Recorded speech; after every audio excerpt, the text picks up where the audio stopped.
Sajja mukulu ono munaffe tumusime jjada ali Kasese eyo Kasese eriyo obuzibu obwaguddewo omukyalo gwe tugenda okubanga tukusaako aliko obulemu yawambibwa n'akwatibwa yazadde balongo mu mbeera y'okumukwata talina buyambi munaffe mutuuseeko akadde akasigaddeyo tulwemanye embeera ye ayinza kuyambibwa atya ombeera gy'ayitamu etali nnyangu nnyo. Over to you munaffe ate tumusime Gerald otubulire embeera eri mu ddwaliro awo. Tweyanze gewamala ne Faluk ne Fed mu studio. Wano we tuli ku ddwaliro lya St Mary's Hospital liri mu tawuni y'e Kasese. Awali ono mwala gwe mulaba mu background gwe bakabasanya ne bafunyisa olubuto. Omusajja lwe yamukabasanya yamufunyisa olubuto naye lwe yatuuse mu budde bwe bw'okuzaala yagenda ku ddwaliro erya Health Center 3 mu Katwe Sub County eri ku Gundi ku Salt Lake. So lwe yatukayo tibasobola kumumanaginga, so they decided to refer her to Kasese here ku ddwaliro. So lwe batuka wano batutegeeza n'okututegeeza bamuteeka mu taxi bamusondera sente ne bamuteeka mu taxi eyamuleta wano ne mutuusa ku geeti y'eddwaliro n'abasawo ne bamugya ku geeti ne bamutwala mu maternity ne yazalira. So tiyasobola kupushinga abaana be babiri yazadde abalongo kuliko omulenzi n'omuwala tiyasobola kubapushinga basalamu kumusala bamugyamu abaana naye we twogerera essaawa zino ali wano ku ddwaliro talina family ebyokulya abifuna kuba patients balala bali mu wodi gy'alimu. Abasawo batutegeeza n'okutegeeza nti no ne bed sheets yazifuna ku bantu balala. So tugenda kwogerako n'omusawo naddala amubeerako takinga care y'ono mwala agenda tutegeeza nakku ki ze baafuna ono mwala kuva e Katwe Sub County atali mu mbeera ki ate bamubanja ne ssente meka ze bagambye kino bantu baveeyo ab'ekisa bamuyambe bamusondereyo ku ssente ave ku ddwaliro kubanga batugambye amaze wano ennaku eziwerako nga tanafuna obuyambi nga tanafuna ne ssente z'okusasula ez'okumukolako. So nasi tukwaniriza ku munyu ku makya twali twagala otubulire when did you receive this patient?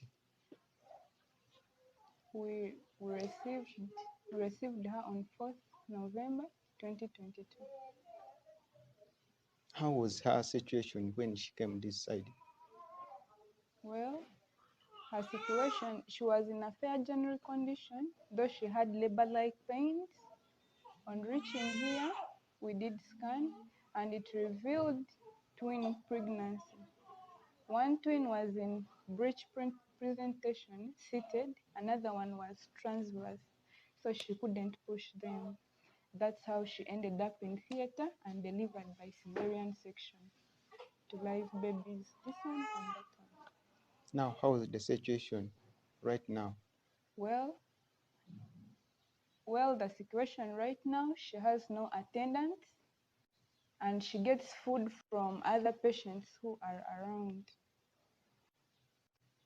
So, we would like to know from you, since this girl came here, have you ever seen like one of the family members?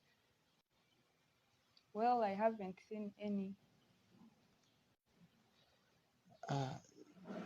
Another thing is, how is the baby doing? Our babies? The babies are very fine. They are breastfeeding and they are in a good general condition. How many days so far here? She's 7 days today. So you want to tell us that this girl was discharged, but you are still demanding someone, that's why she's here? Yes. Like yes. How much do you demand? We are demanding emitwaro 35,000. Okay. Wamala byebyo bye tusobodde kufuna ono mwala kwogera kwe kutono twandiyogeddeko naye kwogera kwe kutono tetugenda mutawaanya kubanga she is not okay and she is lame.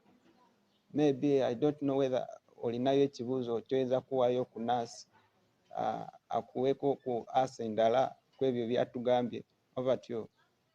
So maybe police yegamba etya kubanga we know oba watugambye nti omukyalo oyo yawambibwa buwambibwa. How old is she now? Bamwamba batya embeera n'okutuuka nti gyali tamanyiyo abazira kisabamuleeta ne bamuteeka mu ddwaliro awo. Kiki ekyamutuukako basically just mu dakiika ng'emu okubuulira omulabi wa Sol TV ategeere omukyalo gwe twogerako n'embeera yamutuusizza okuba nti ali awo kubanga bamwabudakitinga oba bamukidnappinga ne bamutwala nabula for some time ate yekanze nga yakubyewo ezzadde lya balongo mu mbeera aliko obulemu bamuwamba ate nga tali bulungi. Basically nakana akagatteko waliwo abandyeteze okuwayo ku some help asangibwa mu ddwaliro ki era ayambibwa ati bamutuukako batya?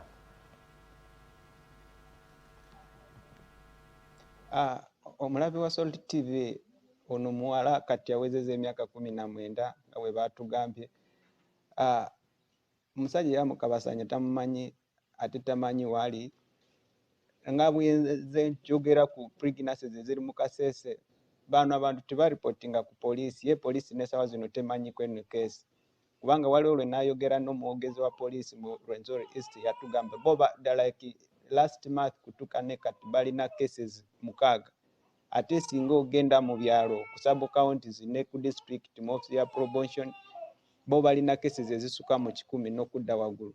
So kiba kiraga nti no bano abantu the parents and other people they don't report. Teba reporting emisango ku police ate police tenza kutegera nti nugundi negundi bamufunisiza olubuto. So ono sisubira nti ye yagenda ku police ku reporting omusango kubanga sirowooza.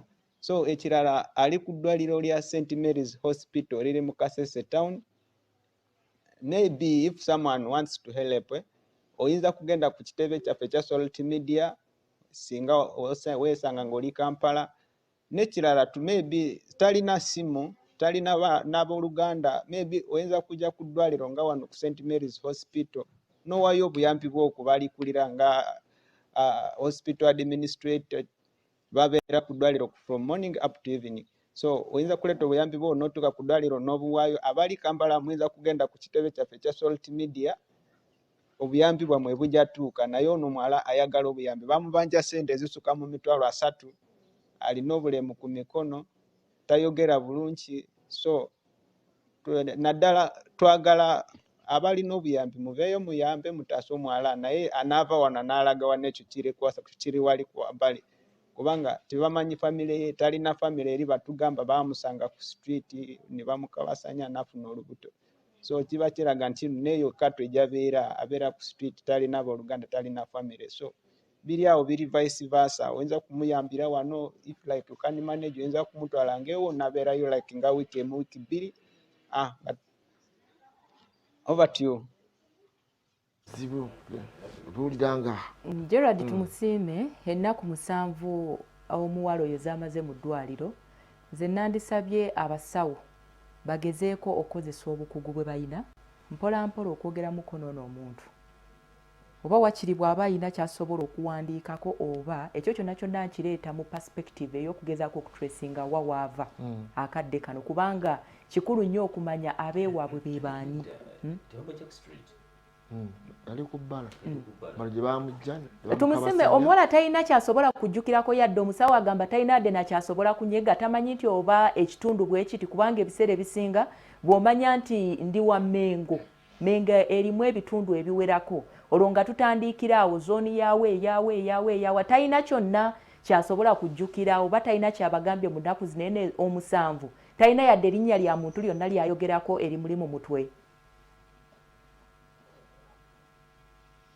Gwamanya g'abantu tagamanyi ekituufu naye eyagamba ava mu sub county ya Katwe eri ku nnyanja ku lake Gundi Katwe landing site eri nga like ng'oli kumbi kutuuka ku lake Katwe Salt. So oli mwalo ebyemwalo mubimanyi like ng'ekalangala n'obeera ku mwalo ekalangala kubeerako abantu nga baava Kasese baava Nyamayingo baava wawa. So bali mu kugezaako nga basawo bo basoma bakungu mu kino ekintu maybe singa ateereramu ajja bawa information endala esingako awo naye yagamba yaava Katwe bamuleta mu taxi ne bamusula ku geti y'eddwaliro wano St Mary's abasawo bwe bamujja kumutwala mu modi kumuyambako kuzaala. Tagane n'abakuumaddembe kubanga kakati awo wakiri bantandikwa